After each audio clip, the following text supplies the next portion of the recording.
इस वीडियो में मैं आपको बताऊंगा most important topic of chapter number 7 alternative current, जो कि है सीबीएसई बोर्ड के लिए। सीबीएसई बोर्ड के लिए कौन कौन से टॉपिक बहुत इंपॉर्टेंट जो कि बिल्कुल भी छोड़ के नहीं जाने, जिसमें से पूरा पेपर बनेगा चैप्टर नंबर 7 का। तो इसमें सिर्फ 4 टॉपिक पढ़ना है। इस पूरे चैप्टर में 4 ही टॉपिक है जो कि आपको पढ़ने, बाकी उलझुल की चीजें अब नहीं पढ़ना आपको, वो टाइम निकल गया। तो जो 4 टॉपिक है जो कि मोस्ट इंपॉर्टेंट है, उनमें से मैं सबसे पहला बताऊं आपको। तो सबसे पहला आपके पास ट्रांसफॉर्मर। ट्रांसफॉर्मर जो है वो बहुत इंपॉर्टेंट टॉपिक में से एक है और एग्जाम में पूछे जाने के 100% चांसेस है ट्रांसफॉर्मर के। अब ट्रांसफॉर्मर में आपको पता क्या क्या होना चाहिए। सबसे पहले तो आपको इसका बेसिक डेफिनेशन पता होना चाहिए और टाइप पता होना चाहिए। मैं जल्दी जल्दी लिख भी देता हूं कि क्या क्या पता होना चाहिए। डेफिनेशन एंड टाइप, ये 2 टाइप का होता है, सबको पता है। एक स्टेप अप होता है और एक स्टेप डाउन होता है ना। तो एक स्टेप अप ट्रांसफॉर्मर होता है और एक स्टेप डाउन ट्रांसफॉर्मर होता है। तो इन दोनों में डिफरेंस करना आना चाहिए। इनके पॉइंट्स लिख लेना कि मतलब कम से कम 3-4 पॉइंट आपको पता होना चाहिए डिफरेंस में, कि क्या क्या डिफरेंस होता है स्टेप अप स्टेप डाउन में। किसमें प्राइमरी टर्न ज्यादा होता है, किसमें सेकेंडरी टर्न ज्यादा होता है, किसमें वोल्टेज ज्यादा मिलेगा, किसमें करंट ज्यादा मिलेगा। इनके 4 पॉइंट आपको, 3 से 4 पॉइंट कम से कम इन दोनों में डिफरेंस पता होना चाहिए।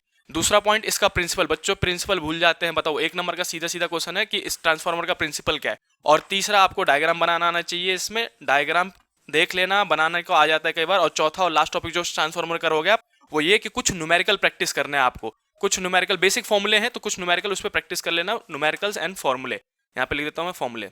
तो ये पूरा टॉपिक एक कवर हो गया ट्रांसफार्मर, जो कि बहुत इंपॉर्टेंट है और आने के चांसेस 100% है इसका, ये मान लो। जो दूसरा इंपॉर्टेंट टॉपिक है मैं जल्दी जल्दी बताऊं आपको, वो है सर्किट।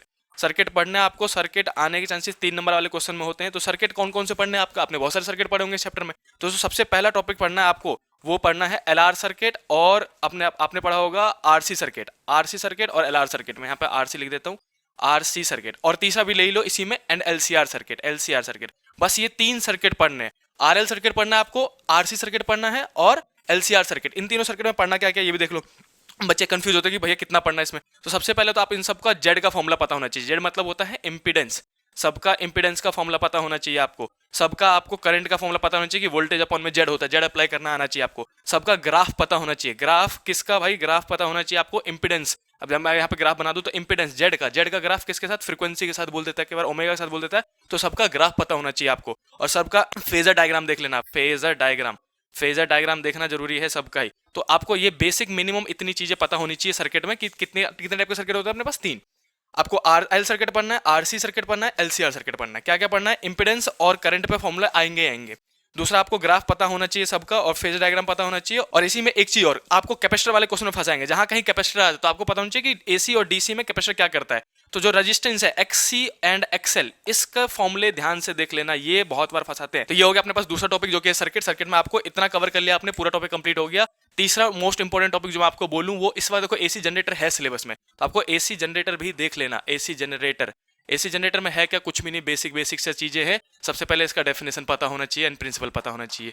डेफिनेशन मैं जल्दी से लिख देता हूँ यहाँ पे, डेफिनेशन एंड प्रिंसिपल के बारे में आपको पता होना चाहिए। दूसरा इसका डायग्राम बनाना आना चाहिए। डायग्राम पूछ सकता है वो आपसे सीधे सीधे। और तीसरा आप उसको फॉर्मूले और वर्किंग और फॉर्मूले, बेसिक चीजें जो हम 10th क्लास में करते थे किसी भी डिवाइस को एक्सप्लेन करने के लिए, वही वाला है वर्किंग। एंड आपको उसके फॉर्मूले पता होने चाहिए। बेसिक बेसिक चीज पूछी जाएगी, ज्यादा डीप में आपको नहीं जाना है इस टॉपिक में। इस जनरेटर के टॉपिक में ज्यादा डीप में जाने की जरूरत नहीं है अपने पास। और चौथा और जो लास्ट टॉपिक आपको पढ़ना है इस पूरे चैप्टर में, जो कि इंपॉर्टेंट में से एक बता दो। देखो ये 3 टॉपिक तो बहुत इंपॉर्टेंट है आपको। सर्किट कहीं से भी छोड़ के मत जाना, सर्किट छोड़ के गए बाद में पछतावा होगा आपको सीधे सीधे। ट्रांसफार्मर बिल्कुल छोड़ के नहीं आना है। और ये चौथा टॉपिक मैं आपको बता रहा हूँ, करंट वाला हिस्सा, जो ऑल्टरनेटिंग करंट है, एसी करंट का जो हिस्सा है, मैं यहाँ पे लिख देता हूँ ऑल्टरनेटिंग करंट को। मैं आपको समझा भी देता हूँ कि क्या पढ़ना है इसमें। ऑल्टरनेटिंग करंट कितना टॉपिक आपको पढ़ के जाना है इसमें, कौन सा पार्ट है ये। ऑल्टरनेटिंग करंट वाला पार्ट मतलब वो आईआरएमएस वाला पार्ट, आपने सुना होगा ना, आईआरएमएस का फॉर्मूला होता है आई नोट बाई रूट 2 होता है, यही आई इफेक्टिव के बराबर होता है। वहीं पे वी आर एम एस क्या होता है, वी आर एम एस का फॉर्मूला होता है वी नोट बाई रूट 2 होता है। अब फिर I R M S V R M S formula क्या है, V R M S equal to होता है I R M S into में आर, या फिर जेड आ जाता है कई बार, है ना।